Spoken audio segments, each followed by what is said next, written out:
Welcome to Updog Sports Talk. We are a sports show that likes to talk about sports differently. We got into this game because we got tired of the larger media networks focusing only on a few teams.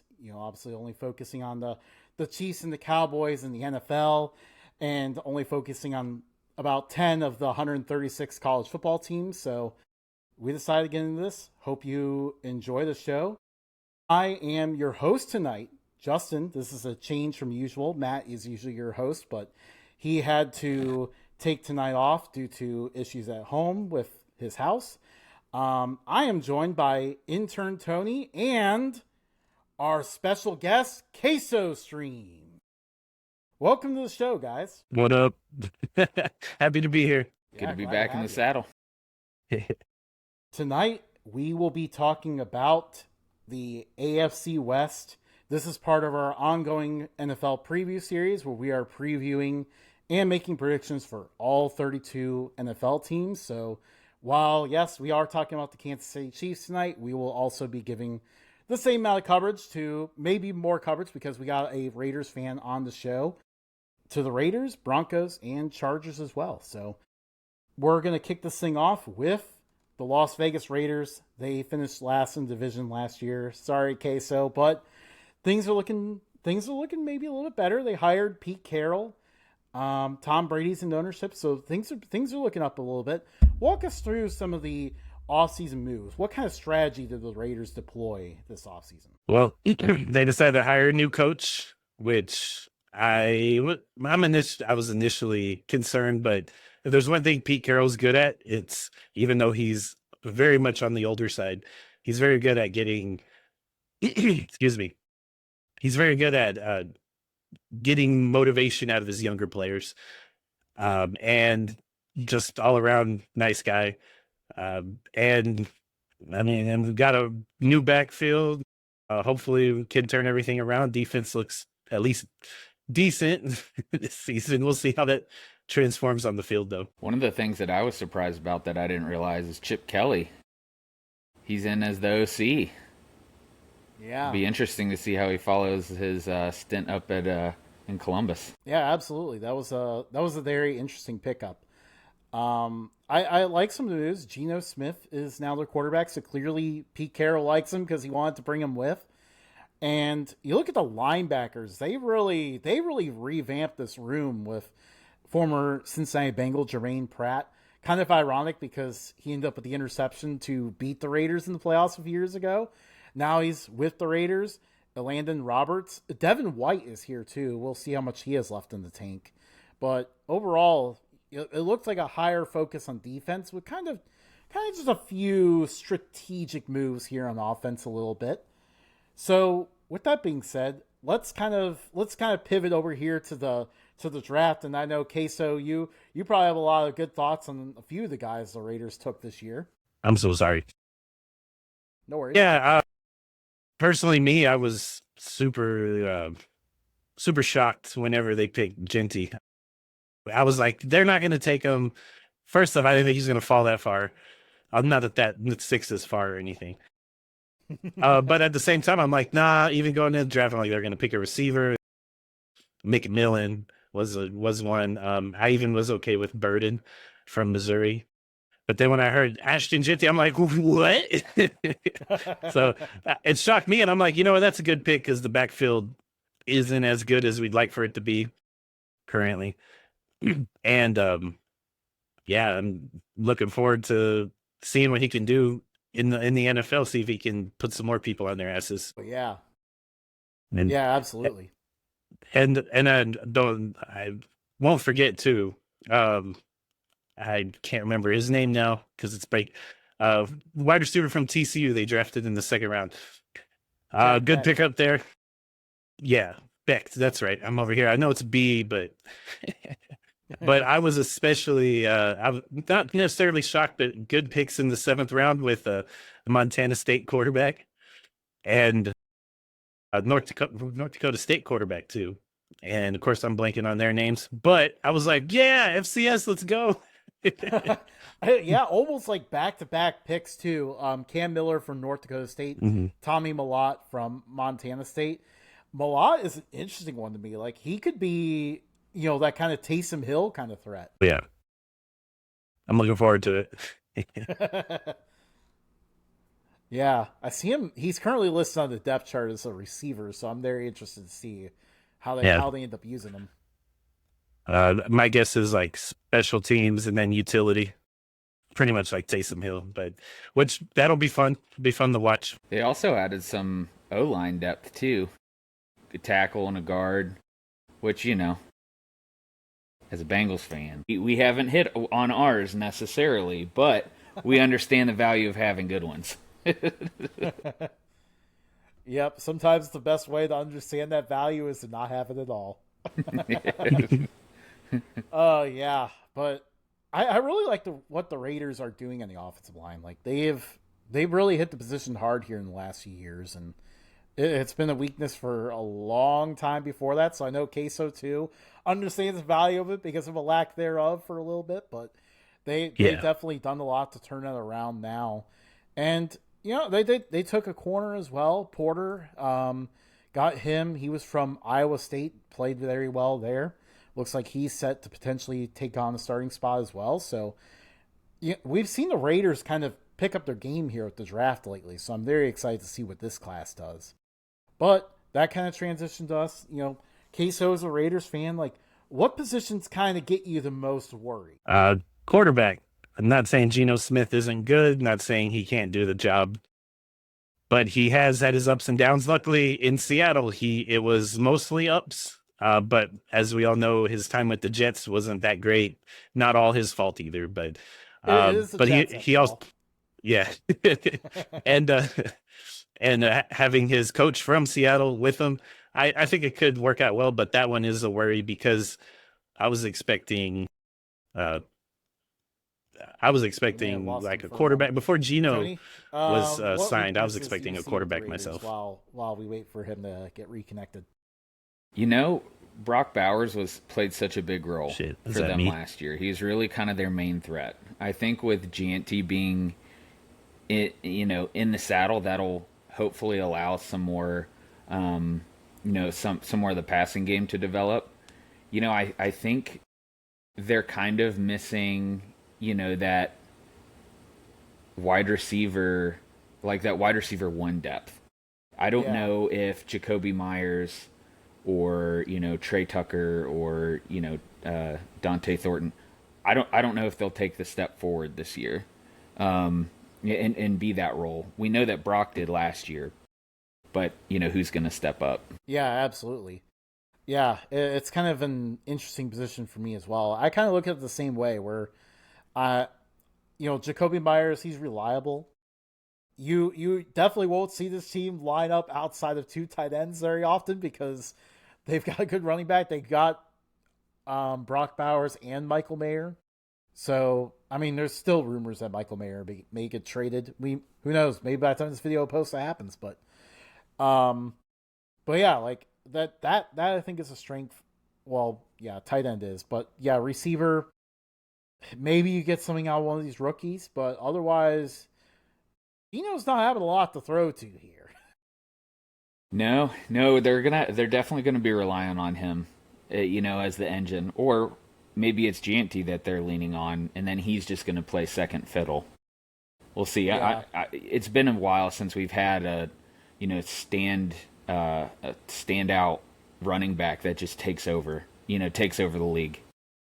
Yeah, and those are always fun to watch. Yeah, and you look on the defensive side, I like what they did to kind of address linebacker, but this is the Raiders. I think we're used to seeing the secondary kind of be a bit of a challenge for them. And while they've addressed some positions, I still think the secondary is what you would call a work in progress, if you will. I would say. Yeah, it'll be an interesting season for them. Especially with Pete Carroll. He's getting up there, dude. He has to be the oldest coach in the league, right? Yeah, I know, and he's a first-year head coach of this team. Yeah. I mean, maybe he's trying to take them back to their glory days. I don't know. Maybe he's just trying to make them relevant at this point. But they'll be an interesting team to watch for sure. Yeah, and we'll go on to let's talk about some strengths here while we see if Queso can get disconnected. Maybe he can touch on a few more things when he gets back on. But yeah, what do you look at and what's most intimidating about the Raiders? You would say. I think the run game again, because we don't know how that's going to translate for GNT in the NFL. We've seen this script play out. Zeke, all kind. Barkley, pretty much every running back probably has really that was doing well in college came in and did well in the NFL as well. So I think that's going to be that might be their defining player and kind of the cornerstone of their program. I could be wrong, but that's when I see them taking the potential Heisman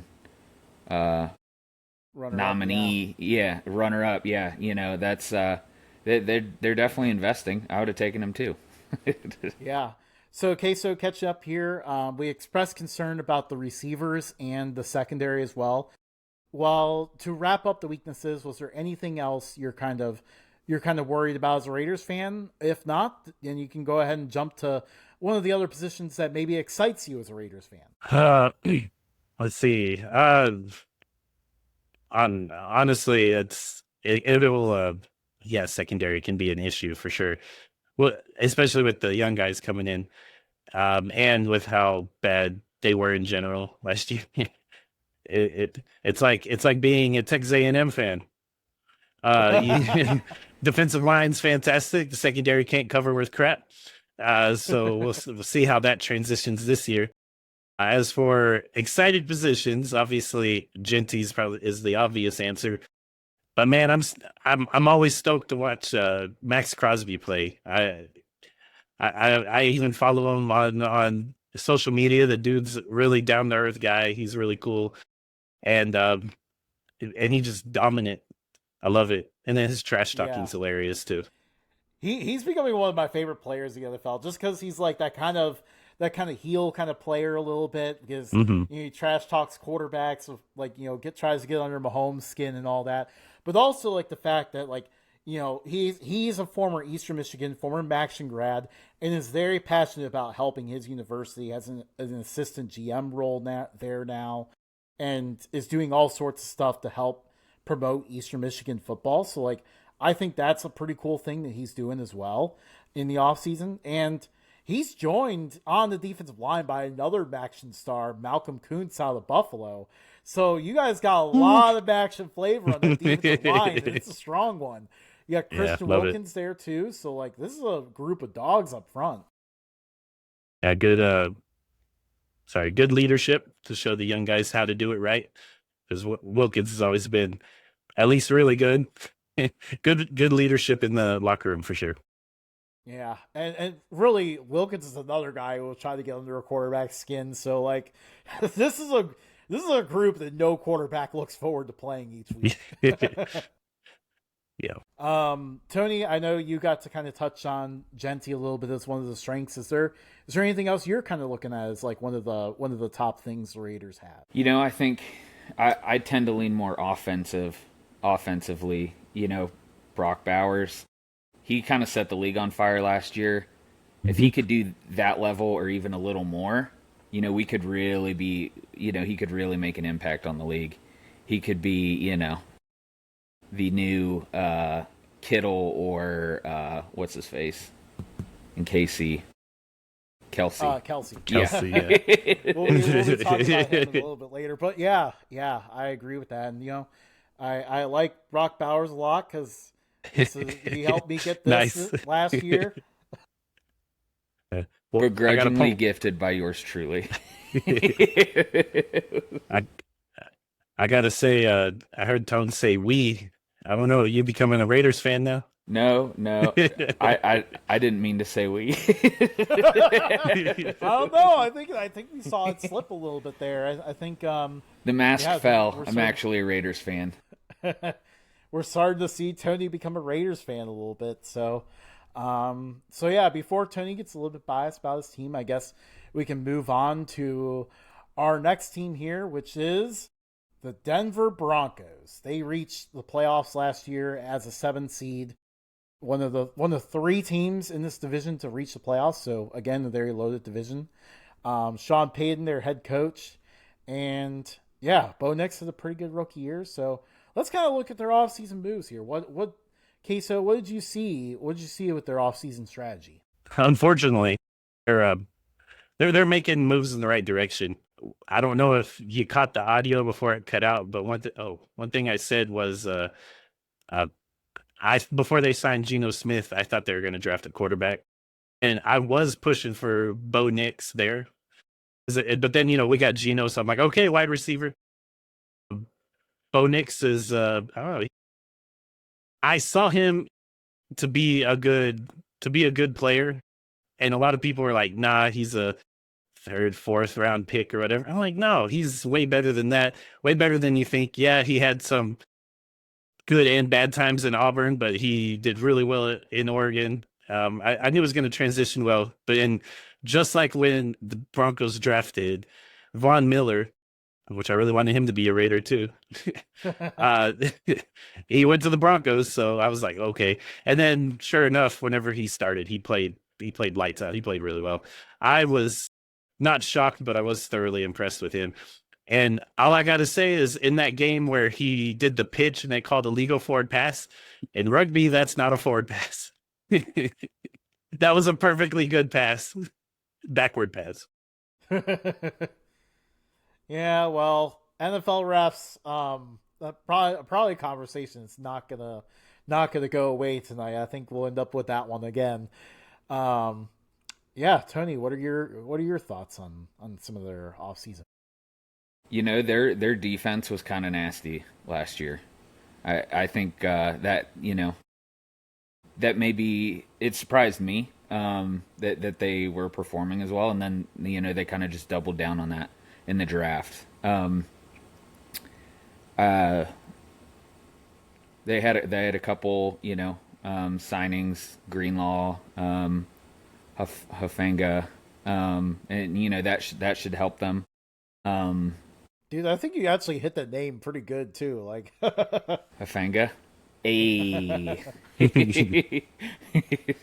Yeah. Kind of just a few strategic moves here and there. Not really send the world on fire with any signings or anything. Just kind of picking up a few guys to plug a couple holes here and there. So not a free agent heavy team at all.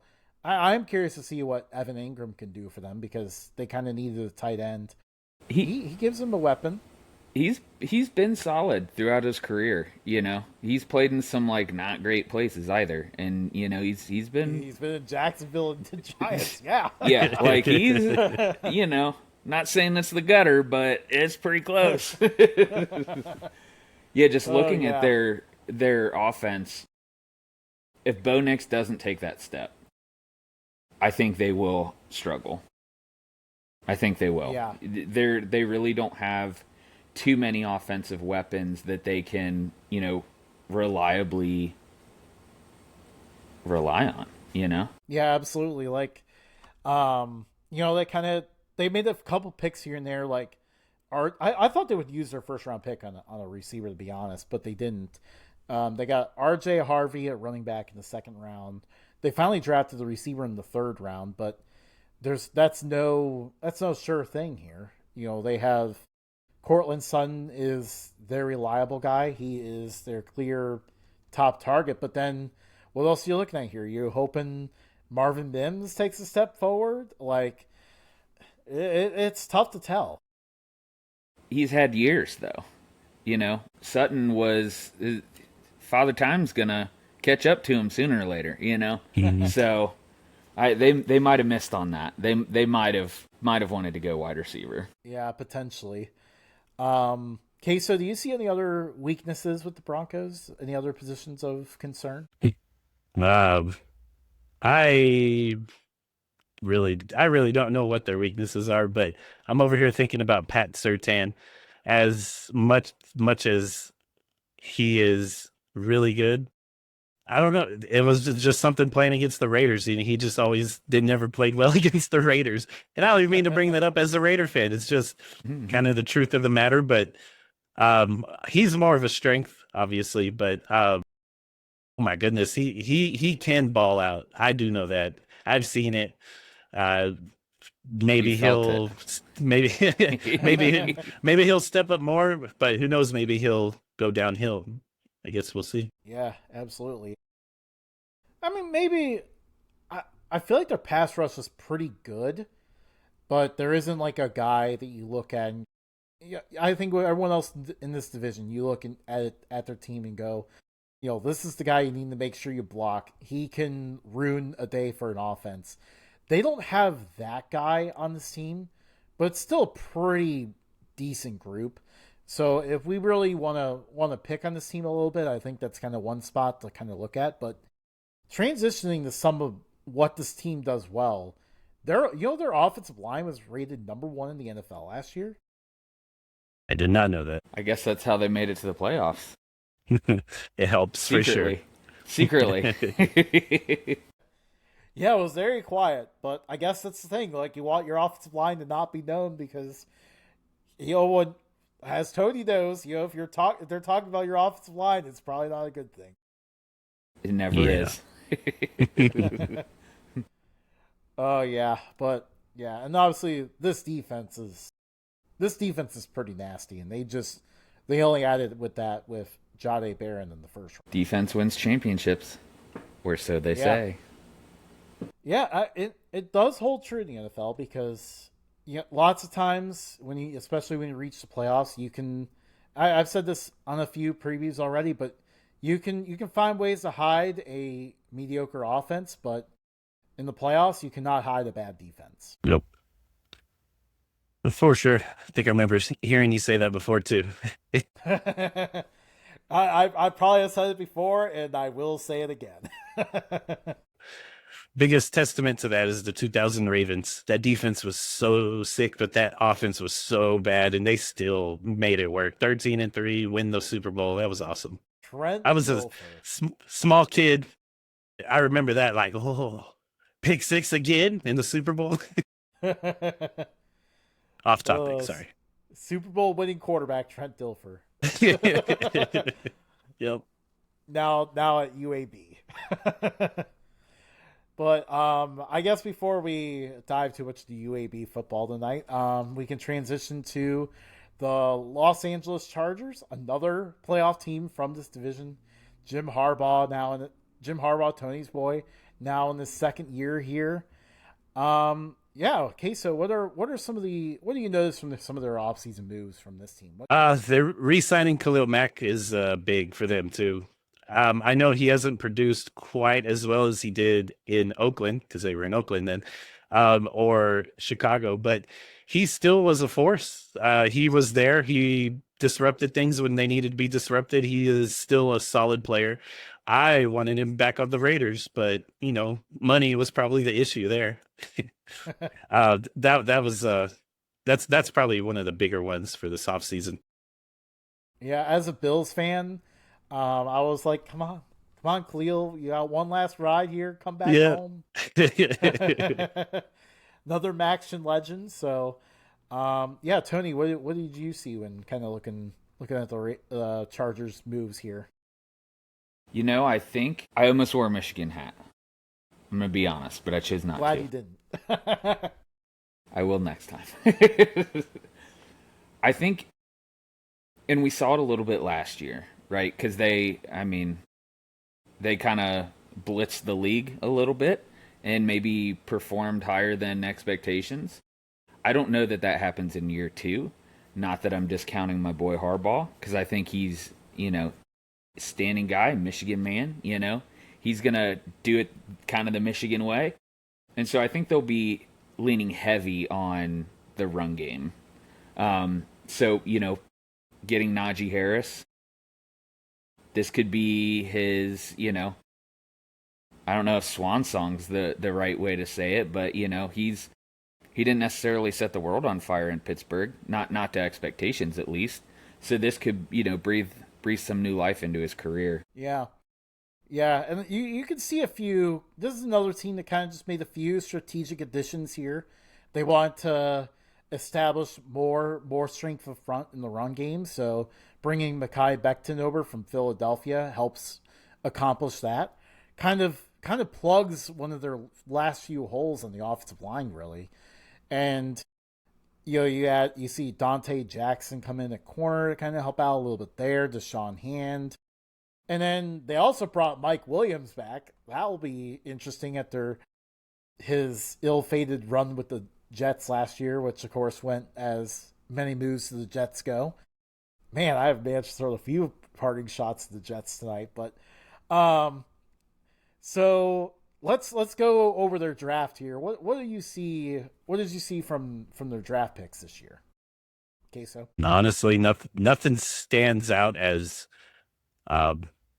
shocking or wow, I guess is the way to put it.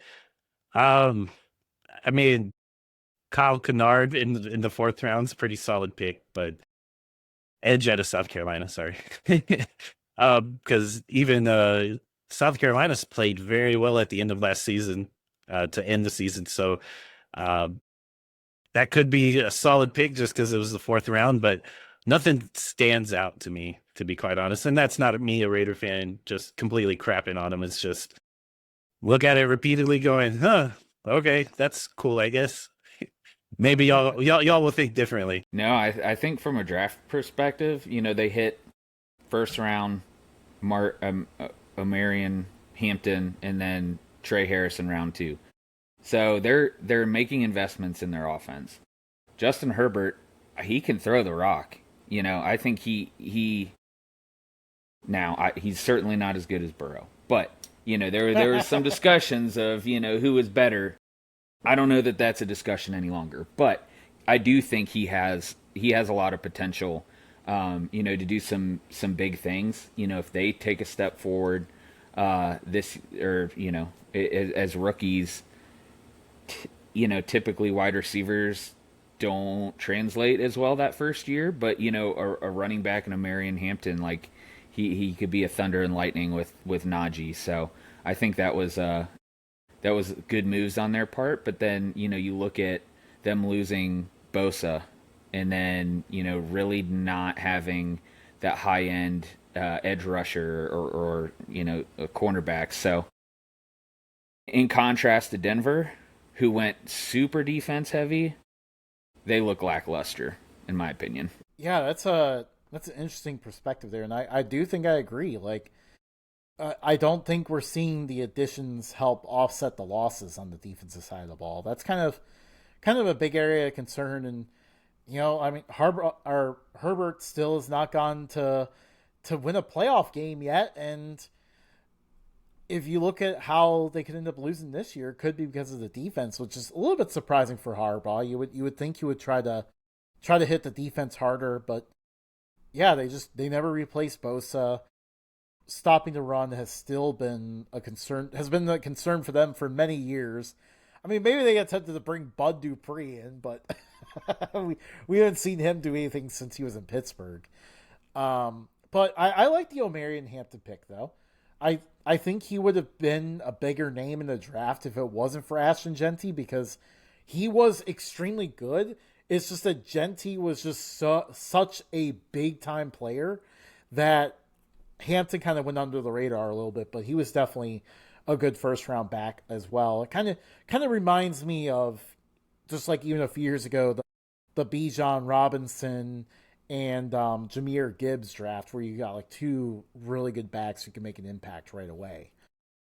They'll definitely need something out of Trey Harris for sure, or maybe Quinn Johnson to step up, but it'll kind of be interesting to see how all of that develops. Obviously, I know personally I'm rooting for Brendan Rice maybe to take a step up, but we'll see. He's kind of a little bit down the depth chart. But yeah, let's kind of transition that into what are some of the weaknesses you see? I know we kind of covered quite a few of them, but I guess you have any left to add on there?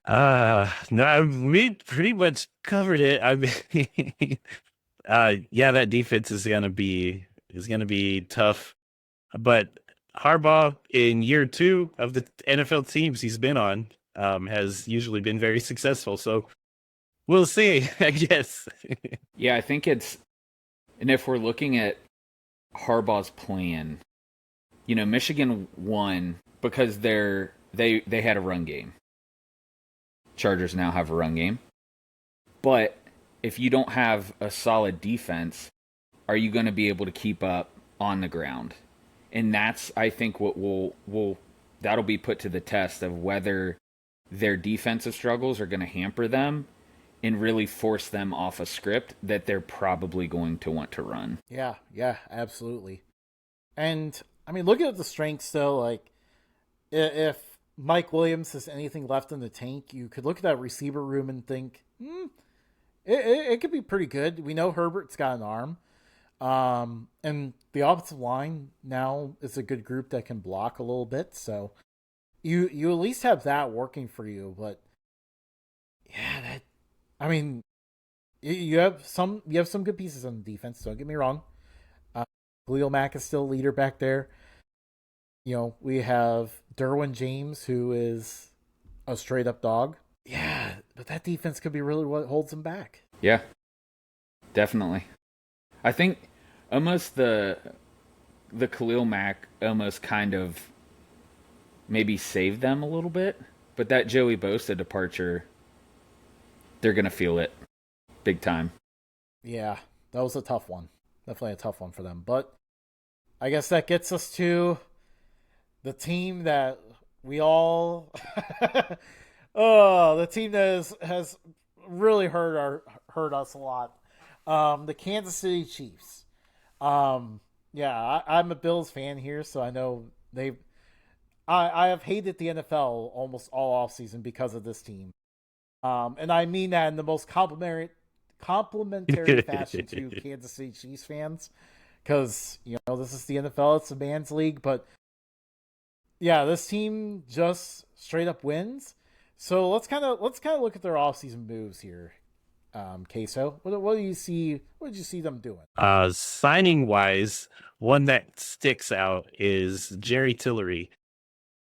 That is he's not like so fantastic. He's not Aaron Donald. I don't know if we'll ever see another Aaron Donald in our lifetime, but he's a solid defensive tackle that can have more of an impact than what their defense already been doing. But of course, they've also re-signed the people that matter: Marquise Brown, Kareem Hunt, Juju Smith-Schuster. Although we'll see how Smith-Schuster does, because he did not do quite as well as a lot of people thought. I thought it was funny he didn't. Yeah. I mean, at least he's off TikTok jacking around, so focus on the team. The Chiefs did a good job getting them off there. Yeah. Well, that's because Mahomes' brothers got that one on lock. They don't want any competition, Right. Oh man, yeah. That did not end up as bad as I thought it originally would, when Juju was doing all of his stuff and then Jackson was already doing a bunch of stuff. So I'm glad to see that combination did not evolve into something even more obnoxious. But Tony, yeah, what did you see from them? I think the biggest thing that people probably took away is that they can bleed. They got absolutely demolished in the Super Bowl, much to the delight of the whole nation, I suspect. Yeah. But it exposed their weakness at offensive line. And so, them making those adjustments and really targeting that specific weakness will really help, because when you look at the rest of their team, not much has changed otherwise. There weren't too many key departures. The ones that, came in are, they could end up doing something. But, even just looking at their offense, their starting lineup really didn't did not change, for their skill players. I think, Rashee Rice, Xavier Worthy, Hollywood Brown, those are scorchers, like that will be put on display. And then when you have 3 of them, they'll just wear teams out. So, yeah, absolutely. I think they're, and the only reason they were able to be so specific is because their team was so solid everywhere else. So, in one breath, I'm saying, everyone was glad they lost, but in the other, you have to praise the organization for, setting up a dynastic, team, something that can just keep the ball rolling. Yeah, absolutely. And we see here, continuity was the name of the game. We're looking at possibly only one new starter on defense, a defensive unit that played very well, by the way. And to the point where you could even say they not completely helped carry the team, but at times where maybe Mahomes wasn't having his best day, or they were working through all of that with the receivers last year. Like, the defense helped carry them and they won the game. That really, now you look at this year, they have all these guys back. It's really the most continuity we've seen at receiver in a long time. Like, they've been in flux at this position for quite a while now. And now all of a sudden you look this year and you're like, well, there we go. Their top 5 guys are all backs. That only just gets scarier for the rest of the NFL. And then I think we can kind of transition to the draft here. They made an obvious first-round pick addressing the offensive line. And they only added more receiver. I think Jalen Royals at Utah State was a complete steal. I can't believe he ended up going here. But yeah, I'll let you guys take it away with the rest of your draft thoughts on the Chiefs. Oh, you kind of took it out of me. I was going to say that addressing the O-line was a big one with Josh Simmons. Josh Simmons is really freaking good, and falling the pick 32 probably was too low for him, but I'm sure he'll take it being on a championship winning team. Oh my goodness. But overall, it looks like they did fine for the most part, probably even better than fine. I agree with you on Jalen Royals. That getting a receiver like that in the 4th round is just, it's nice as an organization to get that. Yeah, this is the kind of thing they do. Yeah, I ain't got nothing. Yeah. So now let's kind of, okay, so we need to pick out a weakness here. Are we able to find one, guys? The what? We need a what? A weakness. Can we find a weakness? Yeah. Oh, they said pick of the week. I was like, wait, what? I thought you did too. Like this is a curveball for me, but yeah. What is their weakness? Good Lord. Secondary, I mean, maybe. I don't know. They got Trent McDuffie, Watson, yeah, good. That's a toss up there. It could be depth for them too. We've seen teams fall apart with, a few key, Nancy Kerrigan type injuries. Just kidding. That really kind of stun the team and just cause them to backslide. So defense could be their downfall, but I don't think it'll be as bad as, the Chargers. Yeah. And I mean, I think we can still say the offensive line's a weakness, but very clearly they've worked on that a little bit, brought in new offensive tackle, but there might be trials during the season with that. Might be some trials there, but yeah, probably come around playoff time, he's gonna be ready to go. But I mean, until we see it on the field, I guess that's one of the positions we have to pick on at this point. But yeah, this is a team with very, very few weak spots to it. So unfortunately, Patrick Mahomes, that guy's pretty decent, isn't he? I might have heard about him. I don't know. He went to Texas Tech, right? No.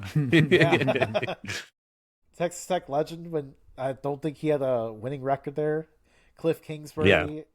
Cliff Kingsbury got fired and then failed upward to the Arizona Cardinals. All of that. Yeah, they're pretty much everything's a strength on this team. Yeah. You got the Andy Reid engine, and he's always cooking up schemes, which I appreciate. I can appreciate that about him.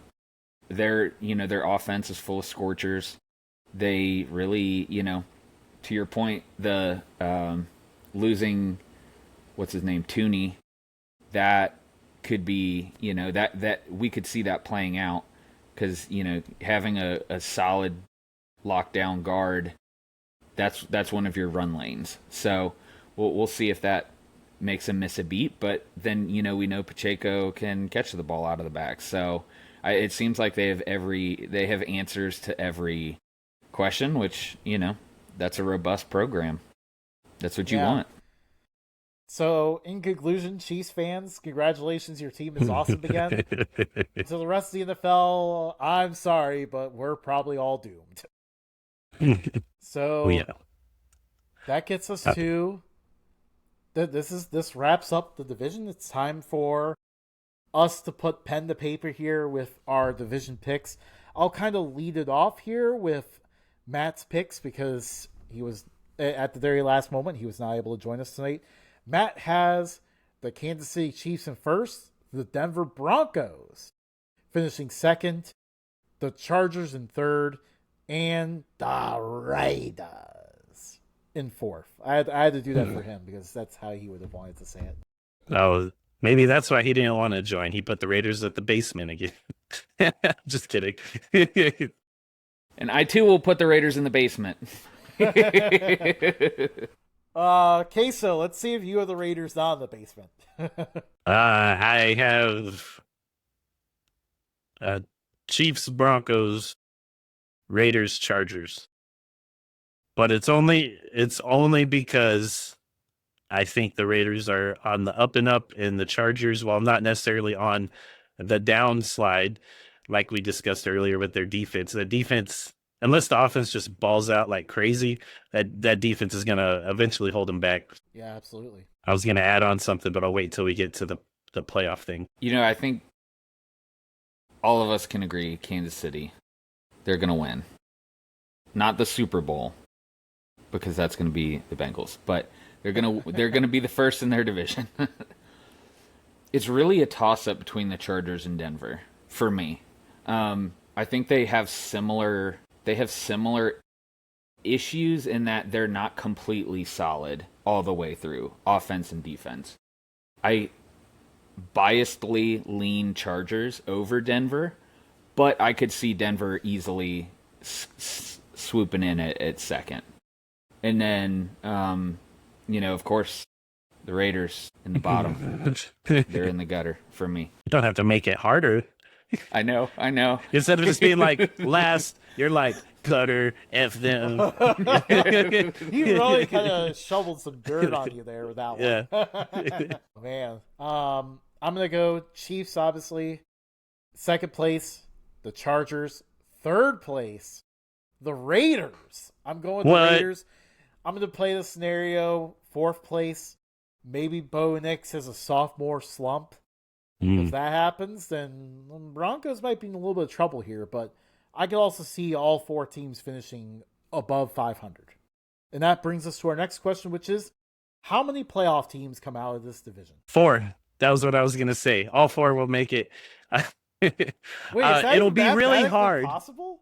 Yeah, because they made the 7th seed, or they added the 7th seed. So it while it's really hard and probably won't happen, I'm gonna be bold about it and say 4, which would mean the Broncos would get the 7th seed more than likely, and then the Raiders will be like 6. Hey, I like it.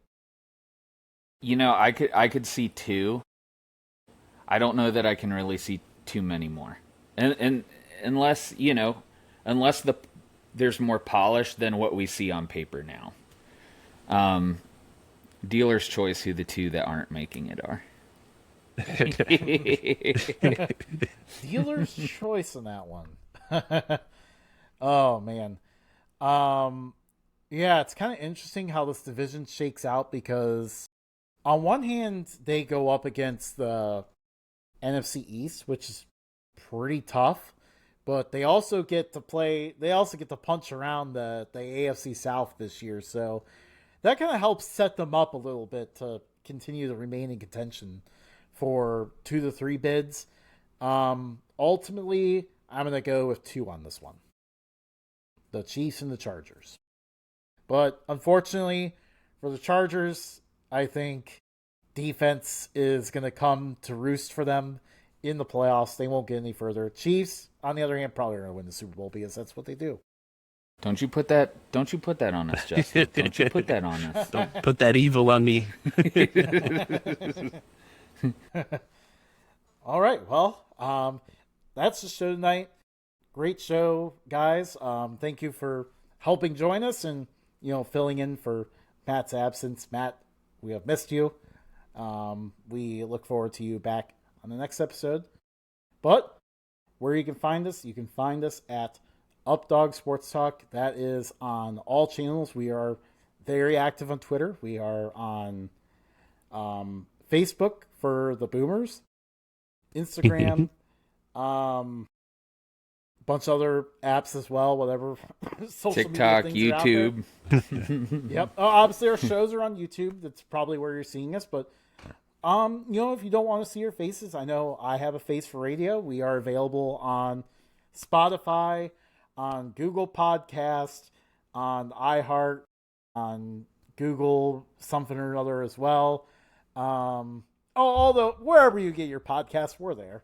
So I think on a show we were on recently, they said if you haven't found us, you aren't looking hard enough. So I'll take that to heart and say, yeah, go ahead and find us, and we'll continue to talk a lot of fun sports talk. See you next time, everybody.